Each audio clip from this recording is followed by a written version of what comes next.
Assalamualaikum warahmatullahi wabarakatuh. Shalom, Om Swastiastu, Namo Buddhaya, dan salam kebajikan. Tentunya selamat sore buat Tribuners dimanapun Anda berada. Salam sehat, salam bahagia, dan juga tetap semangat menjalankan aktivitasnya walaupun di sore hari ini.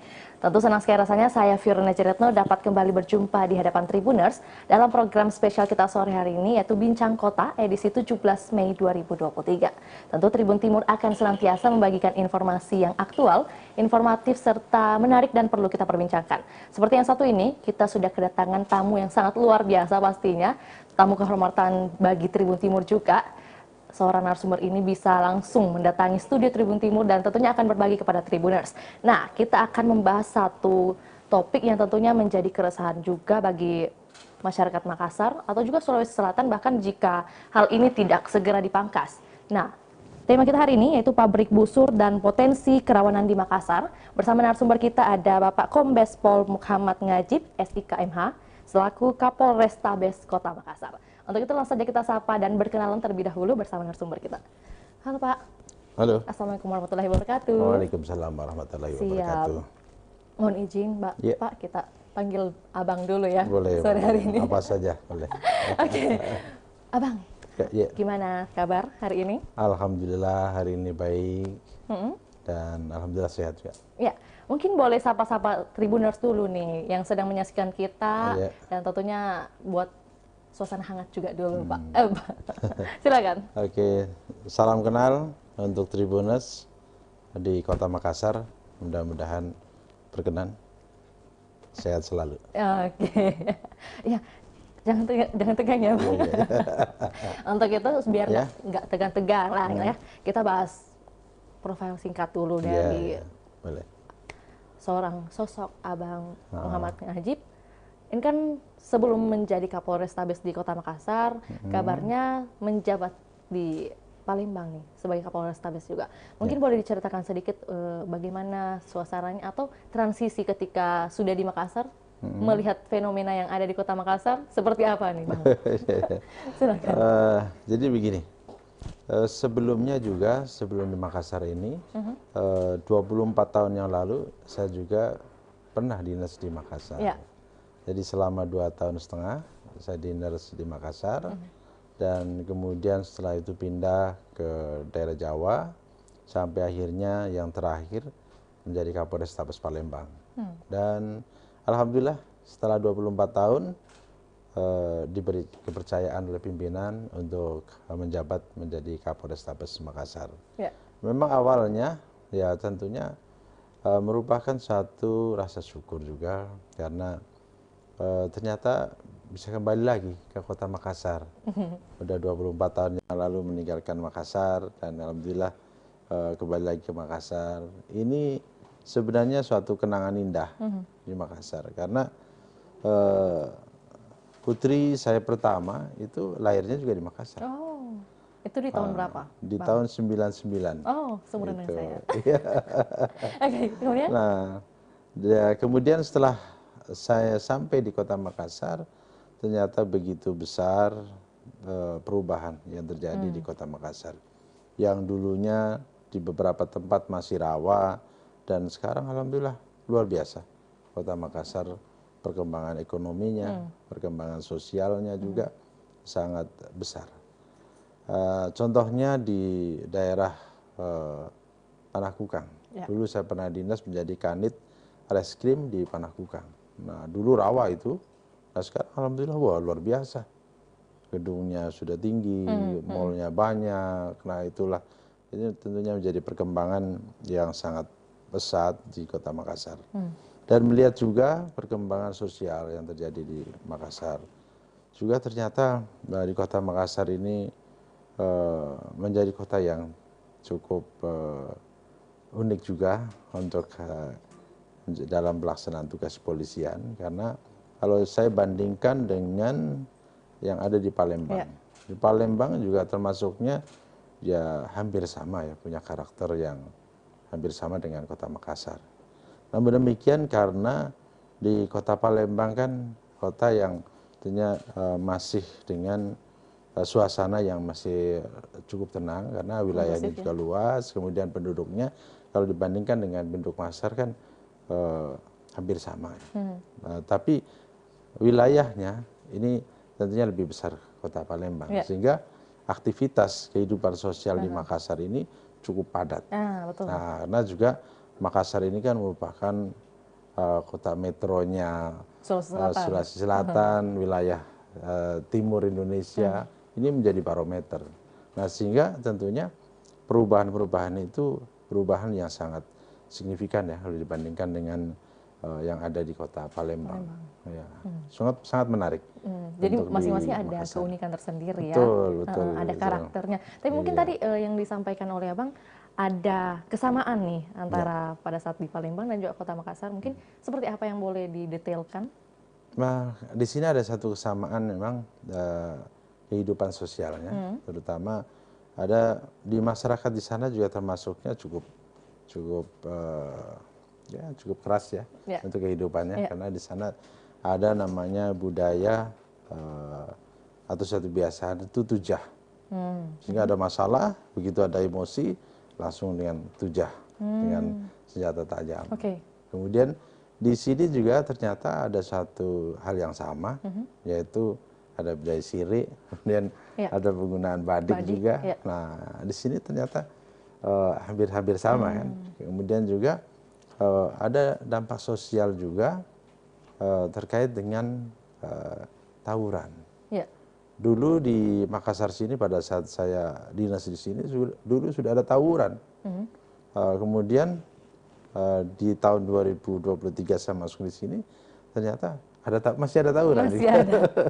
Masih ada tawuran. Bahkan saya melihat ada perubahan yang meningkat ya, dilihat daripada peningkatan terjadinya tawuran. Di mana dulu itu busur yang dipakai oleh dalam tawuran itu masih bentuknya runcing, masih satu runcing itu, sehingga dulu kalau ada tawuran, ada yang terkena korbannya dengan busur itu, begitu tancap bisa langsung ditarik karena tidak ada penghalangnya. Nah, yang sekarang saya lihat di kota Makassar, busurnya udah dimodifikasi, sudah ada geriginya, jadi ada yang 2 gerigi, ada yang 3, ada bahkan ada yang 5. Nah, sehingga pada saat itu kena badan atau kena tubuh, ya tentunya tidak bisa dengan mudah untuk dikeluarkan, sehingga harus melalui operasi. Nah, ini yang tentunya saya melihat tingkat bahayanya lebih tinggi dibanding pada saat dulu. Ya mungkin sebelum kita beralih terlalu jauh ke pabrik busur atau juga seperti yang sudah di-spill oleh Bapak terkait adanya mungkin peningkatan begitu ya dengan modifikasi kejahatan yang ada di Kota Makassar, tentu kita ingin bertanya lagi nih terkait profil ya. Mungkin tadi sudah disebutkan juga bahwa sempat berada di Kota Makassar 24 tahun yang lalu. Itu pada zaman Bapak Yusuf Manggabarani menjadi Wakapolda Sulawesi Selatan. Mungkin ada insight atau masukan begitu menjadi anak bimbingan seorang sosok Bapak Yusuf Manggabarani, Pak? Ya, betul. Dulu pada saat saya di sini dengan beliau, Pak Yusuf Manggabarani, beliau Kapolrestabes Makassar. Dulu masih Ujung Pandang ya. Dulu Kapolrestabes Ujung Pandang. Kebetulan saya pada saat itu menjadi kanit di Panakukang dan juga menjadi kanit voice control di Satreskrim Polrestabes Ujung Pandang. Nah, tentunya banyak hal yang saya ambil dari beliaunya selama memimpin. Ini menjadi guru saya betul selama di sini, terutama terkait dengan kedisiplinannya, ketegasannya dalam mengambil suatu keputusan, kemudian juga keberaniannya. Ini beliau sangat luar biasa. Gitu. Jadi beliau menjadi guru untuk saya. Gitu. Dan kemudian apakah kemudian saat ini diterapkan, Pak? Tentunya ada yang saya terapkan dari model kepemimpinan beliau, ada yang saya terapkan. Terutama terkait dengan saya coba untuk mengikuti apa yang menjadi prinsip beliau terkait dengan disiplin, ketegasannya. Saya coba untuk mengikuti beliau. Ya, ini kan kalau sosok kepemimpinan pastinya kita harus meniru yang baik-baik ya Pak. Iya, betul. Mungkin di lain itu Pak, kita menanyakan anggota nih, tim penikam Polrestabes Makassar, gimana kabarnya Pak? Alhamdulillah baik.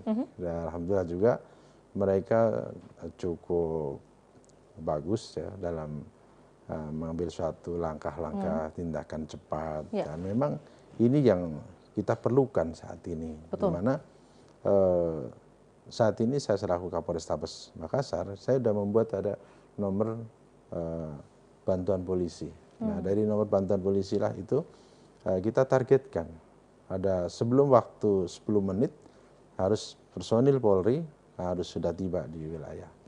Nah, sehingga pada saat sekarang ada tawuran misalnya, kemudian ada beberapa yang kemarin sudah memberikan informasi terkait dengan tawuran, nah anak-anak berkumpul, nah inilah yang menjadi penyebab terjadinya tawuran. Betul. Tim penikam sudah langsung datang ke lokasi, kemudian kita bubarkan, mereka suruh pulang. Nah, sehingga kesempatan mereka untuk tawuran ini bisa terhindar. Nihil ya Pak. Sehingga kita lebih kepada persuasif sebenarnya untuk melakukan tindakan terhadap masalah yang terjadi di Kota Makassar. Apakah ada penemuan kasus baru dari tim penikam sendiri, Bang? Nah, kalau dari tim penikam sendiri kemarin alhamdulillah pada saat tanggal 19 Juni kurang lebih ya, itu dari tim penikam mendapatkan satu home industry pembuatan busur. Oh, oke. Nah, itu sampai kurang lebih 1062 busur yang kita ungkap. Di samping itu juga ada sajam, ada badik, ada pisau, ada parang, kemudian juga ada senjata api angin. Senjata api angin itu senapan angin ya, saya maksud senapan angin. Itu juga kita ungkap dari situ. Dan ternyata juga hasil pemeriksaan kita sudah ada beberapa yang dijual kepada anak-anak yang membeli di situ. Tentunya ini berarti sudah digunakan. Nah, sehingga mereka jual 2.000 sampai 5.000 per biji. Per biji. Ya. Nah, kalau ya alhamdulillah kemarin dengan pengungkapan itu kan berarti kita bisa menyelamatkan 1.062 orang jiwa di Kota Makassar. Karena tidak sempat beredar kan. Gitu. Nah, itulah. Tapi mungkin yang beredar sudah ada berapa nih Pak? Dari sekitar kurang lebih 30-an. Oh, kemarin dari pengakuan ya. Iya. Dari pengakuan 30-an yang mereka jual. Tapi saya meyakini ya karena mereka sudah melakukan itu selama 4 sampai 5 bulan. Berarti kemungkinan lebih sih. Iya, betul. Ini pengakuan aja ya. Iya. Tapi kalau kita melihat pada lamanya mereka melakukan produksi itu, ya tentunya saya rasa lebih. Sudah lebih. Dan memang segmentasi atau pasarnya itu ke anak-anak, Pak? Lebih banyak anak-anak yang membeli. Mungkin segmentasi umur itu di usia atau mungkin SMA atau SMP mungkin? Kalau lihat daripada yang kita amankan ya, itu sekitar antara umur 11 sampai 18 tahun. Yang lebih daripada 18 ini terhitung kecil ya, masih bisa dihitung. Tapi anak-anak itu yang 11 sampai 18 itu justru yang banyak melakukan itu. Tapi mungkin boleh diceritakan kembali, mungkin melalui tayangan ini bisa menjadi informasi baru juga bagi yang belum mengetahui ini Bang. Mungkin kronologinya hingga bisa ditemukan home industry tersebut, bagaimana? Jadi pada saat itu tim penikam ini sedang melaksanakan patroli. Nah, setelah pada saat melaksanakan patroli ini melihat bahwa ada seseorang yang patut diduga bahwa mereka ini ada yang membawa senjata tajam. Kemudian dikejar dan pada saat dikejar mereka lari ke salah satu gudang. Nah, kemudian dikejar di gudang ternyata bisa tertangkap yang bersangkutan membawa senjata tajam dan setelah digeledah di gudang tersebut ternyata kita dapatkan tadi barang-barang bukti dari pembuatan busur tersebut. Kalau misalnya boleh dijelaskan atau digambarkan suasana di pabrik itu, maksudnya memang produktivitasnya itu setiap hari atau gimana, Bang? Ya, kalau lihat dari hasil pemeriksaan setiap hari dia lakukan, dia buatkan itu. Di situ kan sebenarnya tempat singgah daripada mobil-mobil besar yang lintas lintas daerahnya berhenti di situ. Nah, kemudian di situ kan dijadikan gudang. untuk penampungan daripada barang-barang yang dibawa oleh travel ini. Kemudian disitulah dimanfaatkan oleh anak-anak itu untuk membuat busur itu. Sebenarnya ini sudah diingatkan oleh orang tua, karena orang tuanya juga tinggal di situ. Sudah diingatkan supaya tidak membuat seperti itu, supaya apa namanya, menyadarilah jangan sampai membuat seperti. Tapi anak itu tetap aja membuat. Mungkin kalau dari informasi yang digali begitu dari pelaku atau tersangka, sebenarnya motifnya mereka membuat alat tersebut seperti apa, Pak? Ya, ingin mendapatkan keuntungan. Sebatas itu saja? Iya, sebatas itu. Apakah mungkin karena ada juga alasan punya musuh? Tidak ada. Jadi pada saat kita lakukan pemeriksaan, ya intinya ingin mendapatkan tambahan ekonomi, tambahan uang untuk kehidupannya dia. Kemudian menjadi alasan juga bagi orang tuanya untuk tidak bisa melarang, Pak? Tidak sampai ke sana ya, karena orang tuanya itu sebenarnya memahami, mengetahui bahwa yang bersangkutan itu sebenarnya orang tuanya juga kerja juga ini. Tapi yang bersangkutan kan kerjanya juga serabutan. Nah sehingga orang tuanya juga sudah mengingatkan, tapi tentunya orang tuanya juga dari hasil pemeriksaan tidak mengetahui kalau itu menambah uang ya untuk hasil pada anak-anak itu. Gitu. Jadi memang dipakai sendiri ya, Pak? Iya betul. Tapi mungkin kalau informasi lain juga, atau mungkin bisa informasikan nih, kan udah ada tersangka pelaku begitu, yang ditahan ada berapa orang, Bang? Ada 2 gitu. Umurnya? Ada 2, udah dewasa. Oh. Ada dewasa semua. Oke. Iya. 22 tahun yang satu. Itu sudah 20, yang satunya 20 tahun. 20 dan 22 tahun. Iya. Dengan alasan atau motifnya itu dengan mencari keuntungan aja? Iya, betul. Karena kabarnya juga dari informasi yang Vio dapatkan, ada juga yang mungkin istilahnya pemakai atau yang pengguna alat tersebut, bukan untuk mencelakai orang, tapi untuk jaga-jaga aja. Katanya kalau ada yang tidak suka atau iri mungkin, menggunakan alat tersebut nih, Pak. Bagaimana tanggapannya, Pak? Kalau menurut saya tidak benar ya, tidak masuk akal juga, karena busur ini kan sesuatu yang disembunyikan juga. Karena kalau kelihatan pastinya akan ditangkap, pastinya akan diamankan, karena merupakan senjata tajam di situ, sehingga akan disembunyikan. Kalau hanya sekedar untuk jaga-jaga, bukan seperti itu. Nah ini kalau saya melihat daripada hasil pemeriksaan anak-anak yang melakukan tawuran, itu bukan jaga-jaga, dan memang sudah punya niat untuk melakukan penyerangan terhadap orang lain. Gitu. Iya. Betul juga sih. Tapi ini mungkin untuk beberapa kelompok ya, Pak. Iya. Kalau personal begitu udah pernah didapatkan nggak? Jadi lebih banyak kelompok ya. Lebih banyak kelompok dia bawa pada saat dia bersama-sama dengan teman-temannya, dengan kelompok itu dia bawa, kemudian digunakan. Baik untuk memprovokasi ataupun juga ya untuk kegiatan tawuran tadi. Karena ada beberapa ini, jadi misalnya dia sebenarnya misalnya ada anak kumpul ini, kemudian dia datang dengan menggunakan sepeda motor misalnya, nah kemudian dia lepaslah busur itu, sehingga akhirnya terjadilah benturan, itu jadi tawuran. Padahal kelompok ini sebenarnya tidak ada keinginan untuk itu. Nah sehingga saya melihat ada fenomena begini. Ada anak yang kita periksa, yang kita tangkap itu, jadi anak-anak ini kebanyakan anak yang tidak sekolah ini, yang pengangguran.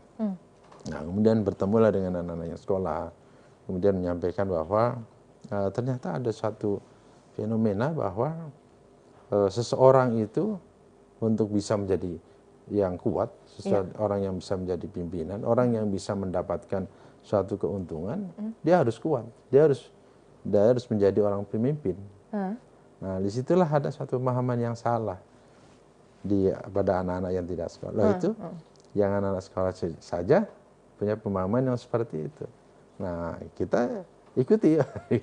Nah sehingga anak-anak yang tidak sekolah yang ini akhirnya punya pemahaman, oh biar saya mendapatkan keuntungan, biar saya bisa makan, biar saya bisa ditakuti oleh yang lainnya, ya saya harus menjadi pemimpin, saya harus menjadi orang yang kuat.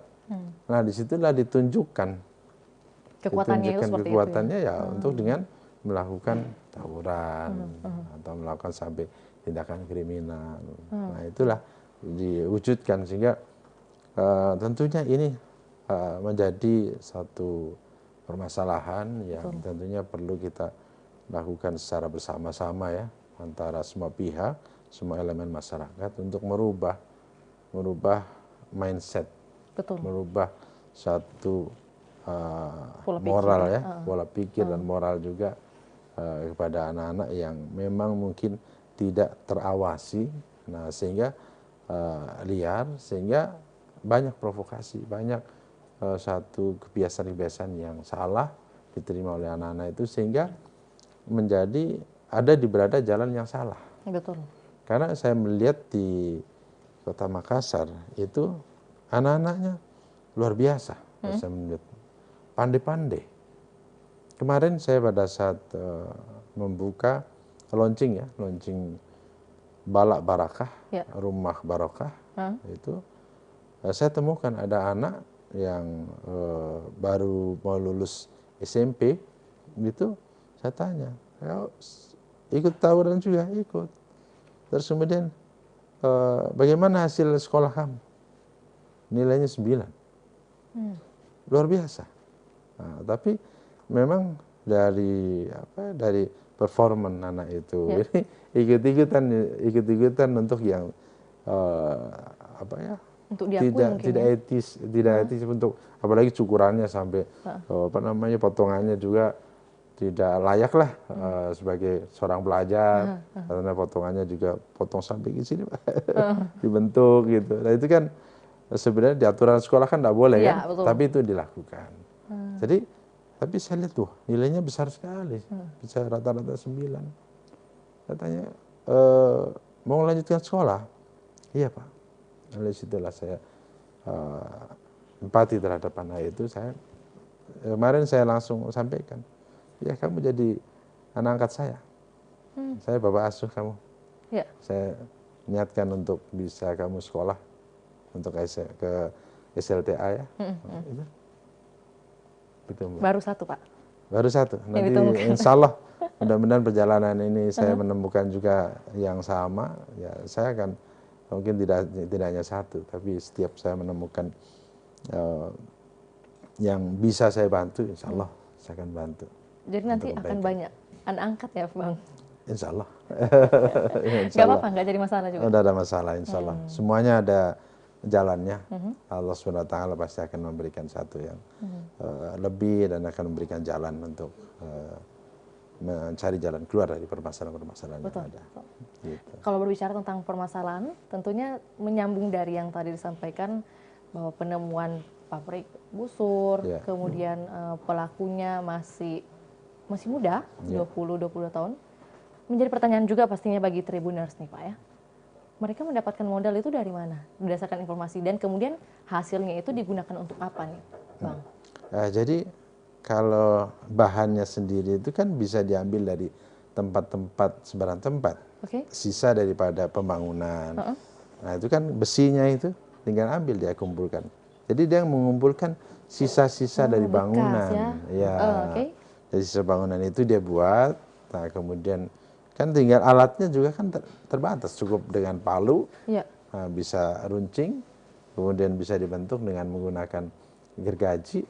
Ini kan tidak memerlukan satu modal yang besar. Nah sehingga dari itu mulai satu dijual, jadi kan dia mendapatkan keuntungan dari situ. Nah sehingga dia pasti bisa mengembangkan, kayak untuk membuatkan ketapelnya itu. Nah itu kan ada karet. Nah karet ada yang bekas, ada yang masih baru juga.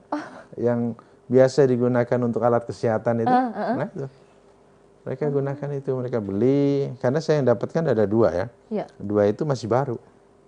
Nah masih baru berarti kan dia beli di tempat, memang tempat yang resmi gitu. Jadi seperti itu. Nah setelah itu barulah mereka mendapatkan hasil, itulah yang digunakan untuk makan dia. Makannya aja Pak? Ya untuk makan, untuk kepentingan, keperluan tapi bukan yang untuk lain. Kejahatan lain Pak? Sampai kemarin sih belum kita dapatkan sampai ke situ ya. Karena dari hasil pemeriksaan hanya sampai di situ, kemudian uangnya digunakan untuk makan, untuk keperluan sehari-harinya yang bersangkutan. Itu kan berdasarkan pengakuan ya Pak? Ya. Kita nggak tahu sih yang benarnya seperti apa. Betul, ya, ya. Kemudian langkah preventif yang dilakukan oleh Abang dengan tim seperti apa? Jadi langkah-langkah preventif kami dari kepolisian, dari Polrestabes Makassar, yang pertama tentunya kami selalu untuk melaksanakan patroli ya, patroli beat, yang kita meningkatkan, mengoptimalkan patroli. Kemudian yang kedua, melibatkan partisipasi masyarakat. Nah, kita di tempat-tempat tawuran kita buat pos di situ. Nah, tentunya dengan harapan kita bisa mengajak sinergi, secara sinergi TNI, Polri, kemudian kan ada Babinsa, ada Babin Kamtipmas, kemudian ada di masyarakat juga banyak yang masih perhatian juga. Lah disitulah kita buat pos itu untuk memberikan pengawasan terhadap para pelaku ini. Nah kemudian juga kami melakukan membuat rumah singgah, yaitu Bala Barakah. Nah ini adalah untuk menghimpun anak-anak yang pengangguran, kemudian yang tidak sekolah. Nah kita bawa ke situ, kemudian kita siapkan untuk makan siang. Jadi makan siang setiap hari kita siapkan di situ, dan kita masuklah di situ pola pembinaan terhadap anak-anak itu supaya tentunya bisa meningkatkan kemampuannya, bisa membaca, kemudian juga saya sudah siapkan juga untuk kita pekerjakan sehingga yang bersangkutan bisa mendapatkan penghasilan untuk kehidupannya sehari-hari, dan mudah-mudahan bisa membantu orang tuanya untuk mencari nafkah. Ini beberapa langkah preventif, dan juga kami melaksanakan curhat, baik curhat Jumat, kemudian juga safari subuh. Di situ kita ada curhat juga dengan masyarakat yang melaksanakan sholat subuh, karena berdasarkan data tawuran sering terjadi pada saat pagi hari. Dini hari? Ya pagi hari, pagi hari pada saat jam 4, jam 5 mereka kadang tawuran. Nah ini sehingga kami melaksanakan safari subuh ini di samping untuk curhat dengan masyarakat, antisipasi mereka yang punya niat melakukan kejahatan. Nah, kita membawa kendaraan dinas, kita nyalakan lampu rotatornya, melalui disitulah kesempatan ini bisa hilang sehingga kejahatan tidak terjadi.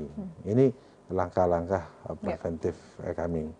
Kemudian juga kita juga melakukan langkah terakhir, melakukan penegakan hukum. Nah, tentunya penegakan hukum secara tegas sesuai dengan aturan yang berlaku. Nah ini karena kita melihat bahwa keselamatan masyarakat ini adalah hukum tertinggi di Indonesia. Betul. Itu yang kita akan utamakan. Nah sehingga kita harus tegas untuk melakukan tindakan hukum terhadap orang yang melakukan pelanggaran, yang melakukan kejahatan. Tidak pandang bulu, dan kita akan buatkan satu, mudah-mudahan rasa keadilan di masyarakat itu akan tumbuh. Begitu. Untuk itu ganjaran untuk pelaku yang tadi home industry itu seperti apa? Nah, kalau itu kan masuknya di Undang-Undang Darurat ya, Undang-Undang Darurat nomor 12 tahun 51, itu pasal 2, itu ancaman hukumannya 10 tahun. Masih ancaman? Ancaman hukuman 10 tahun. Berarti saat ini statusnya sudah ditahan? Sudah. Okay. Sudah dalam proses. Nah ini kita kemarin sudah kita limpahkan juga berkasnya ke kejaksaan. Apakah mungkin ada home industry lain yang seperti ini? Sebelumnya juga pernah diungkap juga, alhamdulillah besar juga. Nah sehingga kalau menurut saya dengan sekarang masih terjadi adanya tawuran yang menggunakan busur, ya kita mungkinkan bahwa home industry itu masih ada. Masih ada. Sehingga kami perlu bantuan daripada masyarakat supaya untuk memberikan informasi kepada kami sehingga kita bisa mengantisipasi. Ya, karena ini kan juga bukan kerja-kerja sendiri ya. Betul, betul. Untuk itu mungkin sudah ada gagasan kah Bang untuk mungkin kolaborasi dengan pemerintah? Kan seperti yang kita katakan tadi bahwa kita setuju bukan kerja-kerja dari kepolisian saja begitu. Mungkin ada kerjasama program apa gitu? Jadi kita sudah seperti kemarin ya, hari Selasa kita laksanakan kegiatan apel 3 pilar. Nah ini tentunya untuk membangkitkan kembali sinergitas antara TNI, Polri, dan pemerintah kota. Kita apelkan semua, baik dari Babinsa, Babin Kamtipmas, kemudian juga beberapa organisasi masyarakat yang memang menjadi binaan daripada kepolisian, binaan daripada TNI, ada FKPM, ada kemudian Bankompol, terus kemudian ada Senkom, kemudian juga ada Banteng Komando. Nah ini adalah binaan langsung dari kepolisian dan dari TNI. Kemudian juga dari pemerintah kota, kita sudah melibatkan dari lurah, kemudian camat, ketua RT, ketua RW. Nah ini kita libatkan semua untuk sinergi dalam rangka untuk saling bekerja sama, berpartisipasi dalam rangka untuk menjaga situasi keamanan dan ketertiban di Kota Makassar ini. Jadi itu. Dan juga kami ke depan juga sudah sampaikan kepada Pak Wali Kota, ada satu program baru nanti Jaga Lorong. Jaga Lorong itu kita libatkan pemuda-pemuda dari tingkat RW, lorong tersebut, ini untuk jadikan petugas keamanan internal di wilayah itu. Gitu. Caranya untuk membuat para pemuda itu ikut serta seperti apa? Nah itulah yang rencana nanti kami akan gunakan. Di samping memang kan ada organisasi-organisasi pemuda yang sudah sekarang ada. Nah ini tentunya kita akan tingkatkan lagi untuk komunikasi, untuk kerjasama dengan organisasi pemuda yang ada. Nah di samping itu kita tadi akan mencoba membuat suatu program Jaga Lorong. Jaga Lorong tadi. Jaga Lorong itu adalah kita akan memberdayakan anak-anak muda di situ untuk tentunya kita nanti akan berikan pelatihan-pelatihan terkait dengan bagaimana untuk menjadi polisi atau menjadi petugas pengamanan. Nah sehingga dia punya kemampuan untuk itu, dan tentunya ini kan biasanya ada di masing-masing RW itu ada sumbangan keamanan. Nah ini tentunya kan bisa menjadikan sumber pendapatan juga bagi pemuda itu yang tadinya mungkin tidak mendapatkan pekerjaan, tidak mendapatkan masukan. Nah disitulah kita manfaatkan para pemuda itu, nah, tentunya untuk pengamanan di wilayahnya. Gitu. Berarti sudah terpikirkan juga ya akan diberikan mungkin istilahnya materi-materi apa kepada para pemuda itu? Sudah. Jadi ya terkait dengan ilmu kepolisian dalam rangka untuk menjaga keamanan. Nah, kita sudah siapkan materinya. Kapan akan direalisasikan, Bang? Ini sekarang sedang pendataan di masing-masing wilayah. Nah, nanti dari data itu tentunya baru kita akan buatkan satu program untuk pembinaan terhadap anak-anak muda yang bisa kita manfaatkan sebagai petugas pengamanan di level di bawah, di tingkat RW. Apakah mungkin sudah ditargetkan begitu bulan berapa? Atau mungkin berdasarkan proses aja nih? Saya targetkan bulan ini. Saya targetkan bulan ini bisa kita himpun dari para pemuda itu, kemudian kita akan latih. Karena kan masih ada sekitar kurang lebih 2 minggu ya di bulan ini. Tentu kita akan menunggu bagaimana progres dari program ini, Bang. Dan juga tentunya kita perlu menanyakan ini satu lagi hal yang menarik, seperti yang sudah disebutkan oleh Abang sendiri, ada Bala Baraka atau Rumah Singgah nih. Tentu ini menjadi inspirasi juga bagi masyarakat atau mungkin yang memegang kekuasaan begitu. Dengan adanya program atau rumah singgah seperti ini kan bisa mewadahi anak-anak seperti yang sudah disebutkan, mereka yang putus sekolah atau bahkan mungkin belum sekolah, tidak sekolah. Kemudian menjadi pertanyaan nih, untuk fasilitator di tempat tersebut itu bagaimana cara menghimpunnya nih, Bang? Kebetulan begini, banyak partisipasi masyarakat untuk bisa menjalankan program itu. Seperti kemarin di Tamalate, saya bersyukur, alhamdulillah, ternyata ada warga di situ juga yang punya masjid. Nah, kemudian punya masjid, dan ada 2 lantai di atasnya itu kebetulan tidak digunakan. Nah itu dipersilahkan untuk digunakan Bala Barakah itu. Nah alhamdulillah, jadi di samping mereka kita bina, baik dari sisi umum maupun agama. Diharapkan siang, setelah makan siangan, nah itu bisa kita arahkan untuk sholat duhur berjamaah di situ. Nanti kita arahkan, yuk kita bersih-bersih masjid di situ. Nah mulai dari situlah, kemudian masuklah kita pola pendidikan terhadap anak-anak itu. Nah kemudian di tempat lain juga, alhamdulillah kan di Kota Makassar ada kontainer yang dibuat pada saat COVID ya? COVID itu. Pandemi. Nah, itu diantaranya juga kita manfaatkan. Ah, Nah, itu sebagai tempat juga untuk berkumpul anak-anak itu, untuk bisa menghimpun, bisa mengumpulkan anak-anak itu. Nah, kita bagaimana untuk mengumpulkannya? Nah, ini para Kapolsek dibantu oleh para Babinsa, Babin Kamtipmas. Nah, ini ya yang mengajak kepada anak-anak itu, ayo untuk bisa berkumpul. Nah, kemudian ini sudah disiapin makan siang. Nah, itulah harapannya anak-anak ini bisa satu sisi mendapatkan suatu apa ya, tidak kesulitan untuk mendapatkan makan. Nah, kemudian dari situlah kita akan masuk pola pembinaan-pembinaan itu. Berarti memang harus pelan-pelan ya? Ya, nggak bisa kita merubah apa seperti balikan tangan. Betul, ya. Nggak bisa, karena ini kan kadang pola dan juga doktrin itu sudah masuk. Betul. Dan itu sudah dijalankan. Iya. Nah, pada saat doktrin itu sudah dijalankan, ini tentunya kan kita belum merubah doktrin itulah. Merubah doktrin itu tidak bisa cepat seperti membalikan tangan. Harus bertahap memang.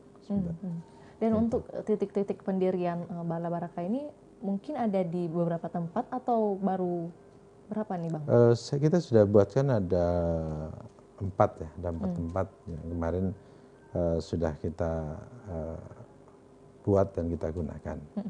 Dan tentunya sudah saya targetkan untuk seluruh wilayah di Kota Makassar. Atau lebih kita utamakan adalah awal ini adalah tempat-tempat yang memang rawan terjadi kriminal, rawan tawuran. Nah, ini kita seperti di daerah mana misalnya Bang? Nah, ada di daerah Tamalate, kemudian di Makassar, Biringkanaya. Nah, itu sudah kita buat. Oke. Berarti ini memang berasal dari ide seorang Abang Najib saja atau bekerja sama dengan rekan-rekan lainnya nih? Ya, tentunya inisiasi kan kita kalau saya prinsip kalau semakin banyak yang memberi masukan, ini semakin insya Allah semakin sempurna. Jadi bukan dari saya pribadi, tapi ini tentunya masukan dari semua pihak yang tentunya mendukung untuk dibuatkan program tersebut. Gitu. Untuk itu harapan Abang mungkin pada kesempatan ini bisa mengajak juga masyarakat secara luas begitu, bukan hanya yang sudah terlibat, tapi juga beberapa lainnya yang mungkin punya keinginan untuk ikut terlibat, tapi belum mendapatkan wadah atau panggilan mungkin. Boleh nih, pada kesempatan ini silakan Bang. Ya, tentunya saya mengimbau kepada masyarakat Kota Makassar, marilah kita sama-sama untuk bekerja sama, bersinergi, kemudian juga dalam rangka kita meningkatkan komunikasi, kolaborasi antara semua pihak dalam rangka untuk mengatasi permasalahan-permasalahan di masyarakat. Dan juga saya mengajak kepada anak-anak yang mungkin karena pengaruh dari luar yang saat ini masih melakukan kenakalan remaja, kenakalan anak. Nah, inilah saya juga menghimbau supaya berpikirlah untuk masa depannya, sehingga mari kita sama-sama merubah daripada kebiasaan-kebiasaan yang negatif, yang melakukan kenakalan remaja, mari kita coba untuk berubah menjadi satu perbuatan-perbuatan yang baik, yang tentunya bisa bermanfaat untuk orang lain. Dan juga tentunya bermanfaat juga untuk keluarga, untuk orang tuanya. Nah, ini bermanfaat itu. Sehingga janganlah melakukan satu perbuatan yang tentunya meresahkan masyarakat, apalagi sampai mengakibatkan ancaman untuk jiwa masyarakat. Tapi beranilah kembali kita tentunya untuk bisa lebih berbuat baik dalam rangka untuk membantu masyarakat, mengamankan masyarakat, membuat rasa aman masyarakat.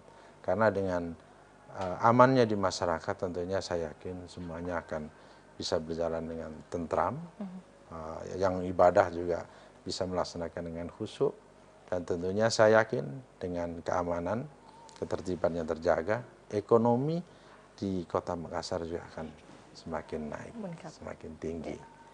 Gitu. Betul. Ya, terima kasih Bang atas sepatah dua katanya buat pemuda-pemuda pastinya yang mungkin masih sering terlibat, maksud saya dalam kasus tawuran begitu. Untuk itu terakhir nih Bang ya. Seberapa besar potensi tawuran akhir-akhir ini? Mungkin dengan adanya Bala Baraka sudah semakin menurun atau lagi proses penurunan nih? Jadi kalau melihat data, memang perkembangan daripada kejadian tawuran ini ada kenaikan, ada terjadi penurunan, dinamis sekali itu. Untuk yang terakhir ini kadang kayak kemarin ini ada satu kejadian tawuran. Dari sebulan ini kurang lebih ada bulan yang lalu ya, bulan Mei itu terhitung sekitar ada 14 kejadian, 14 kejadian tawuran. Tapi alhamdulillah juga dari 14 itu sebagian besar kita lakukan antisipasi sehingga sebelum tawuran atau pada saat tawuran sudah bisa kita bubarkan sehingga tidak ada korban di situ. Betul. Gitu. Ya. Nah, sehingga tentunya dengan program Balak Barakah ini memang kan baru berjalan ini, nah, sehingga harapan kami tentunya bisa membawa manfaat untuk bisa mengatasi, bisa meminimalisir, bisa mengatasi untuk tidak adanya tawuran di Kota Makassar. Betul. Jadi tingkat keresahan masyarakat juga semakin menurun ya. Betul, betul. Oke, terima kasih banyak Ya, Bang. sama-sama. Sudah meluangkan waktunya Ya. di tengah-tengah kesibukannya yang begitu padat di hari ini bisa langsung berbagi kepada Tribuners nih dan langsung datang ke studio Tribun Timur. Sehat dan sukses selalu Amin, Pak ya Kapolres Tabes Makassar. Terima kasih. Iya. Tentu senang sekali rasanya Vio bisa berjumpa dan mungkin semoga ada kesempatan lain lagi bisa berbincang-bincang ya Pak. Insyaallah. Oke, ya. Terima kasih Pak dan tentunya kepada Tribuners juga. Terima kasih masih menyaksikan program kita hingga saat ini. Jangan lupa untuk menyaksikan program dari Tribun Timur lainnya. Untuk itu saya Firna Jaretno mewakili Bapak Kapolres Tabes Makassar dan juga tim pamit undur diri. Assalamualaikum warahmatullahi wabarakatuh. Sampai jumpa.